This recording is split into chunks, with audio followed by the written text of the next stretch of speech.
Geometry Unit 3, Lesson 8, Coordinate Proof Using Distance with Segments and Triangles. So in this lesson we want to look at coordinate proofs to prove different geometric theorems and then write proofs about triangles using both numerical and algebraic coordinates. So what is coordinate proof? It's a style of proof that uses both coordinate geometry and algebra together. The first step you have to do is to put your figure and orient it somehow in the picture and then assign it coordinates. You want to do that so that it's simpler. Some of the ways you can do it is use the origin as one of the vertices of your figure. You can rotate your figure until the center of that figure is at the origin, or one side is on an axis, or maybe one or both sides are at that, or you can center one side on either side of the origin, and then you're going to use midpoints, distances, and slopes in order to complete the proof. Midpoints could show that something is bisected, distances could be used to show some things are the same length, and then slopes can either show that they're parallel or perpendicular. You're going to use that along with your theorems and conditions for proving different quadrilaterals or triangles are congruent or what kind they are to show, using those things so that they have the features of that particular shape. So here we're given 2 points, and we want to show that both the distance and the midpoint formulas are true. So we have point A with x1, y1, and B has coordinates x2, y2, and the x coordinates are not the same and the y coordinates are not the same. And then we want to prove that we have the distance formula. Well, the distance AC here, if we drop a vertical here and a horizontal here, this would have the coordinates of x2, y1, and we know that when they're horizontal like this is, we only have to find the difference in the x coordinates to find the length. And then this one we want the length because this is on a vertical segment, we only have to find the difference in the y coordinates to find the length. Then by the Pythagorean theorem, we know that AB squared, so this is now the hypotenuse is this squared plus this squared. And then by substituting what we know, we have that AB squared is equal to AC is x2 minus x1, and we'll square that. And then BC is y2 minus y1 squared. And then when we take the square roots of both sides, we end up with the distance formula. So the distance formula is really nothing more than using the Pythagorean theorem, as I've mentioned before. If we have these points again, we now want to show that this is the midpoint. Again, the horizontal distance from A to B, that's just the length AC. So now that's x2 minus x1. The vertical distance is just this distance BC. So now that's y2 minus y1. The horizontal get to the midpoint, we can see that the horizontal distance has to be half of this, and the vertical distance has to be half of this. So it would be half of x2 minus x1 to get to the midpoint, and it would be half of y2 minus y1 to get up here now to this midpoint. So to find the coordinates, you're going to start. So if you start here, you have to take the x1 and add this distance to it and see what the coordinates are. And when you do that, these two combine to give you half of x1. You factor out the 1/2, and you'll find that that is 1/2 of the sum. The same is true for the y coordinates. You would now start at y1 and add 1/2 of y2 minus 1/2 of y1. These two combine to give you 1/2 of y1 plus 1/2 of y2. You can now factor out that 1/2, giving you y1 plus y2, or if you like, you can write that as y1 plus y2 over to 2. And this is what I mean by coordinate proofs involve not only geometry and looking at the figure, but also sometimes doing algebraic steps to prove things. All right, here we want to prove the triangle midsegment theorem using coordinate geometry. So we have triangle PQR with a midsegment MN.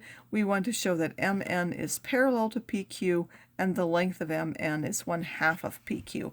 So for convenience, we can rotate our triangle so that one side is along the x-axis and we can move it so the leftmost now vertex is at the origin. So any triangle could be rotated that way.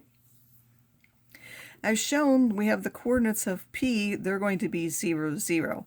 And then because Q is on the x-axis, it has to have a positive x-coordinate A and a y-coordinate of 0.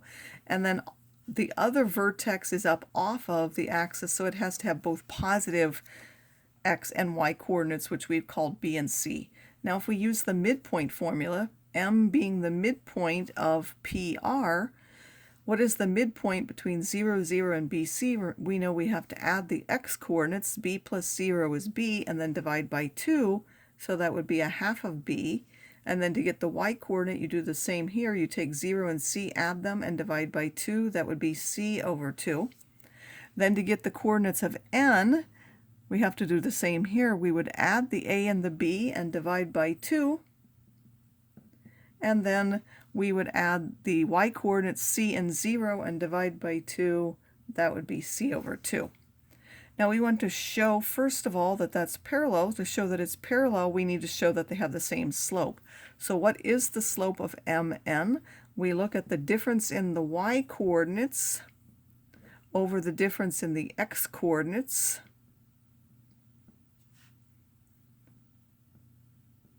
And we see that this one gives us 0. We get 0 over something that's non-zero is just 0.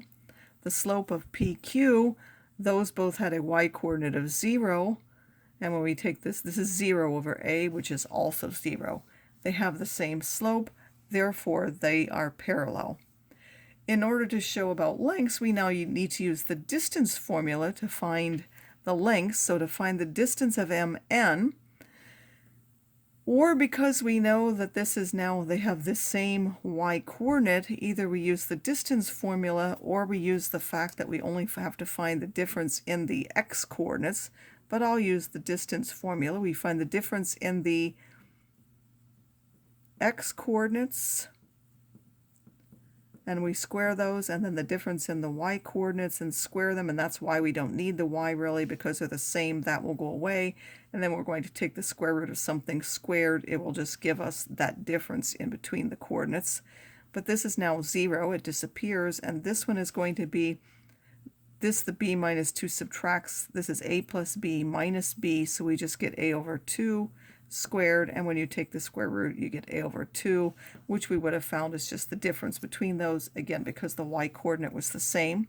For PQ, if we want the distance, again, because the y-coordinates are the same, we really need to only take a minus 0 and get a, or you could have used the Pythagorean theorem. Of course, the difference between these will add nothing to that, and you'll just end up with a. So now MN, if we look at that, is 1/2 of A, which is of course 1/2 of PQ, and that's what we were trying to show. We can also write proofs about specific triangles with numeric coordinates. They don't have to be algebraic ones. They can be numerical ones, just like we did in the other sections. So we have two triangles here, and I've already graphed all of the coordinates. We have shown I've already shown the length of AB, BC, and AC, so I found the lengths of one triangle. In order to show that these angles are congruent, we can first show that the triangles are congruent and then show that corresponding parts are congruent. So we would now find DE. DE, this is 4 this way and 3 this way. So this would be a 4 squared plus a 3 squared. And that will be 5. 16 and 9 is 25. EF, this is 1 and 4. So this is the square root of 1 squared and 4 squared. That's the square root of 17. And DF, this is 1 and 3. So this is, the x is 3 and the y is 1.